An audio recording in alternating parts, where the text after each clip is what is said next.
Hi, welcome back to my channel. I'm Ashley and I just had twin girls.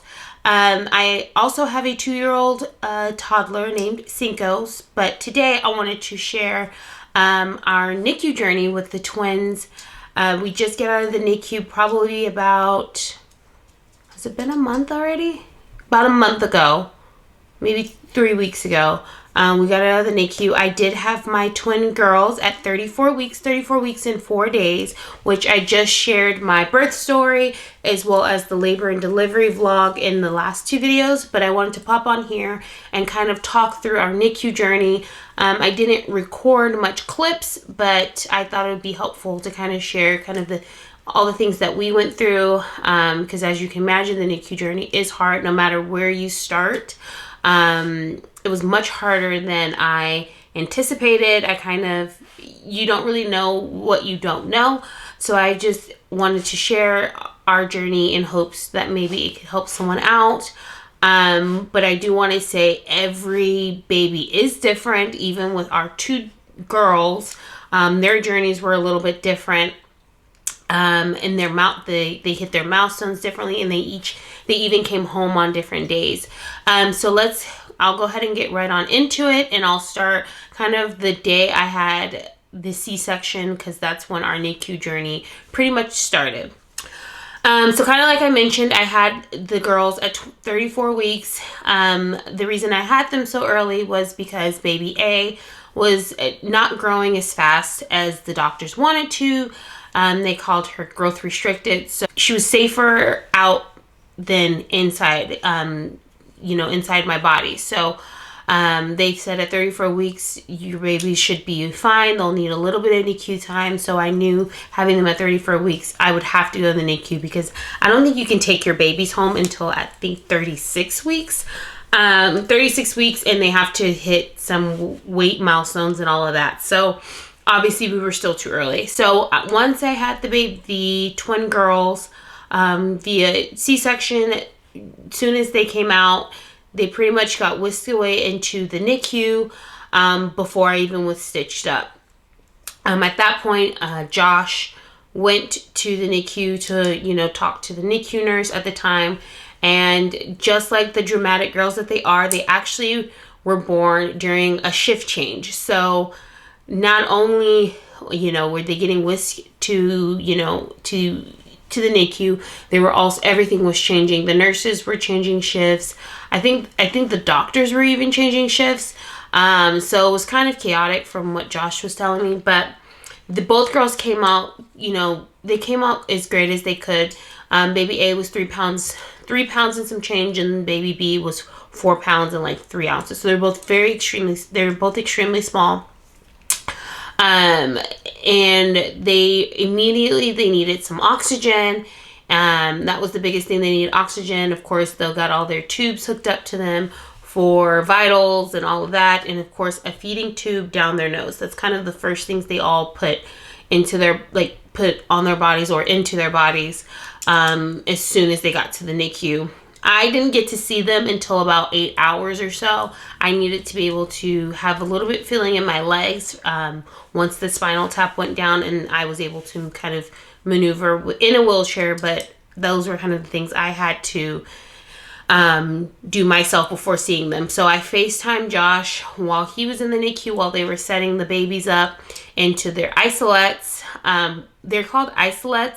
I know some people call them incubators. I don't know if those are the same things, but my 2 babies were both in isolettes. So an isolette is it's a controlled environment. It has, basically they have the 2 holes in there, and they are kind of keeps them nice and warm and cozy.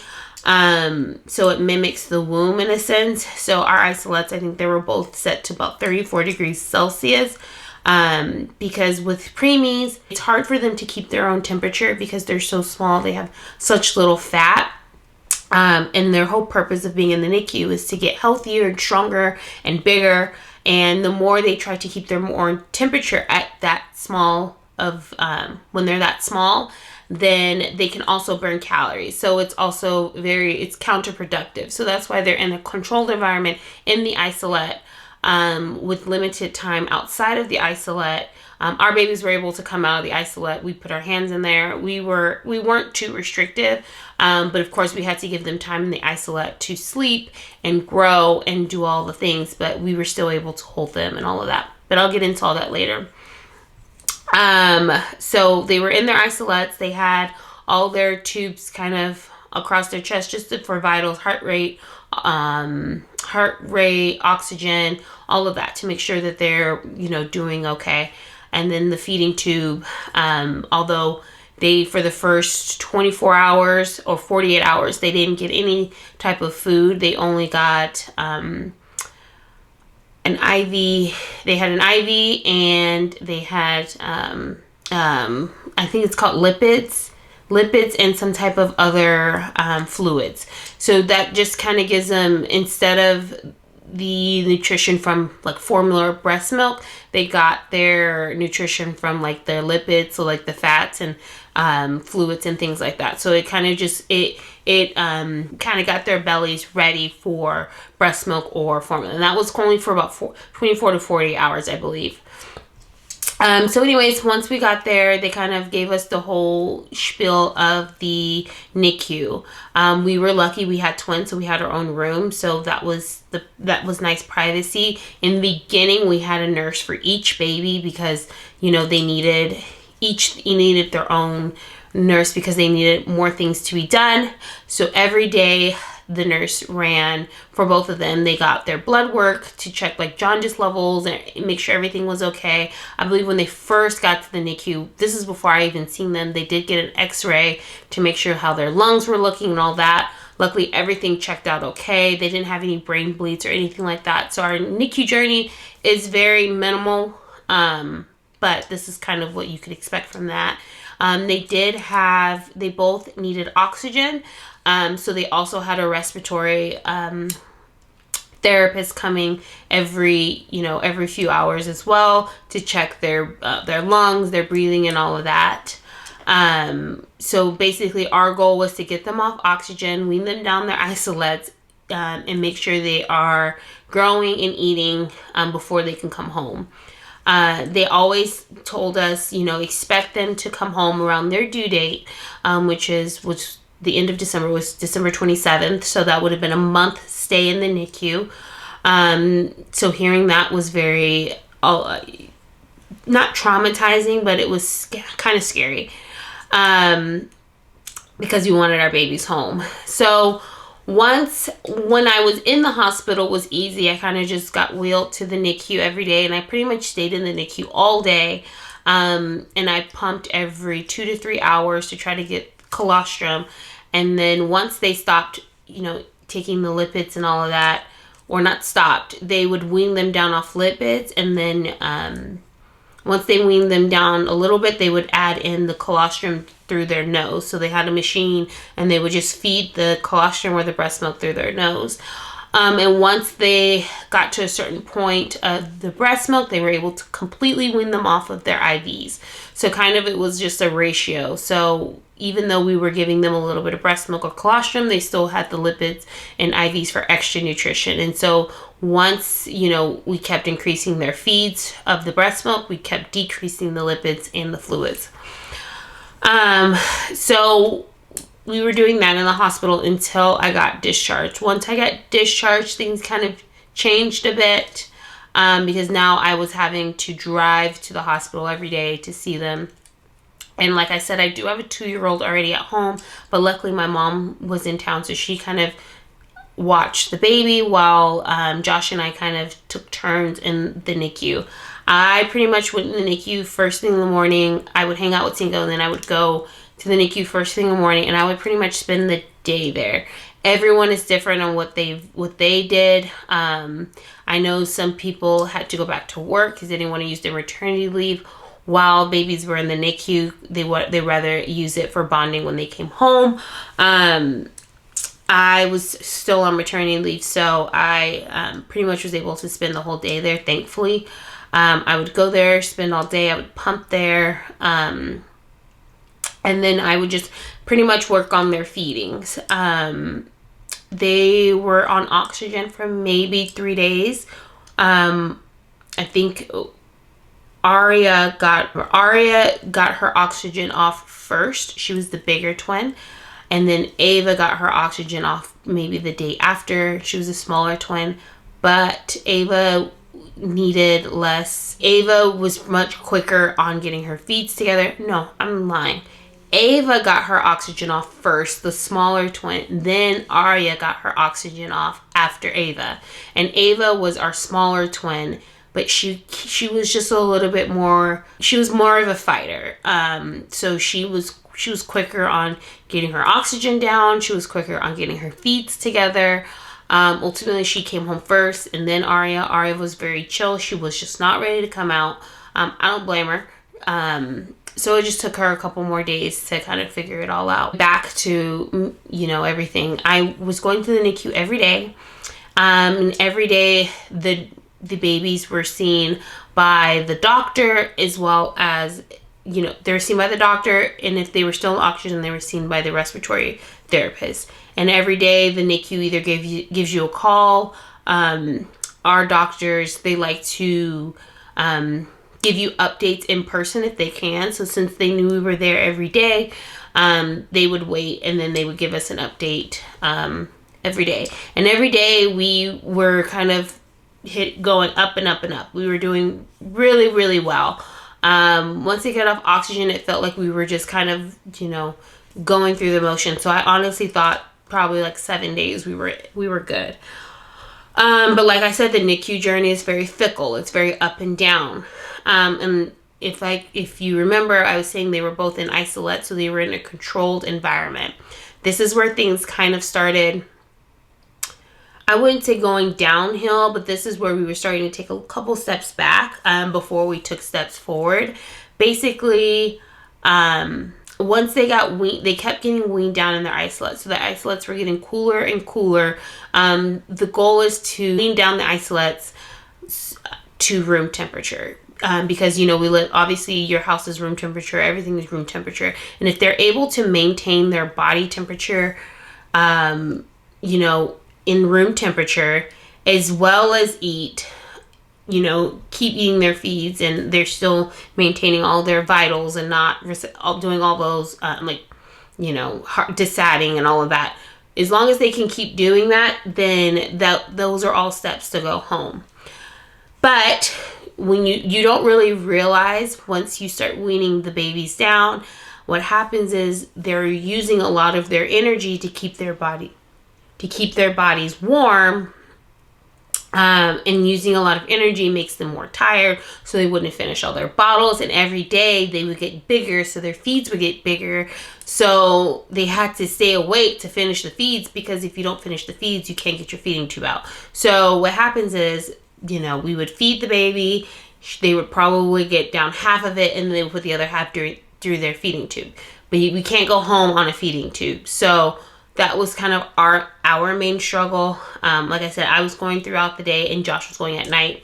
They were eating every 3 hours, and they were being weighed probably like I think they were getting weighed twice a day, in the morning and at night. The nurses were fantastic. They're pretty much, NICU nurses they're angels, all of them.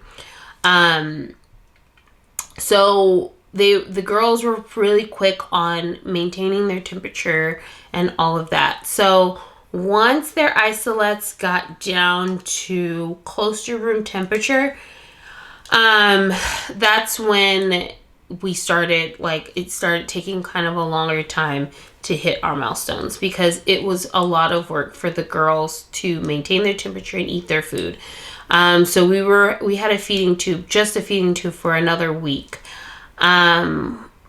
We started out eating 20 mLs of formula or breast milk. And then they went all the way up to about 80 before they left. But I know that it's different for everyone, because it depends on their body weights. And like I said, one was 3 pounds 10 ounces, and one was 4 pounds 3. So they were both extremely small.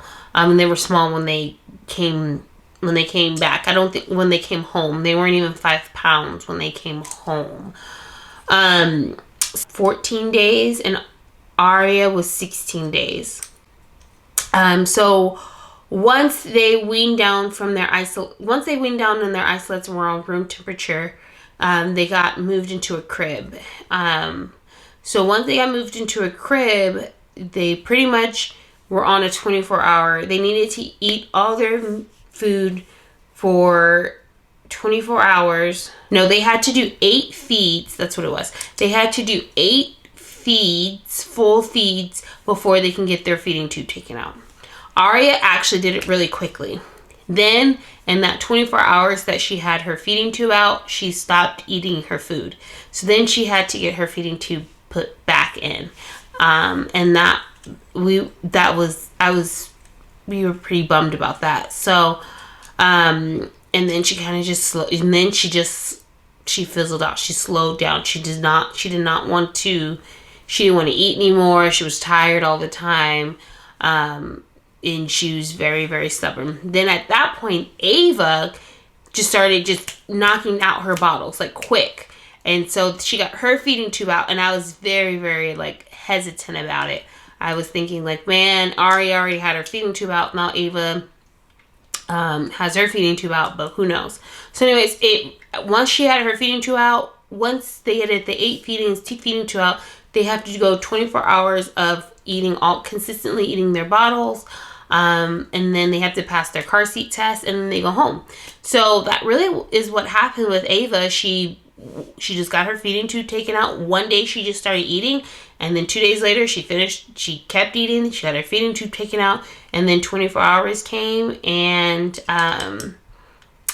24 hours came, they did the car seat check, and then she was discharged after 14 days in the NICU. So that was pretty much our NICU journey. It was very, very tough.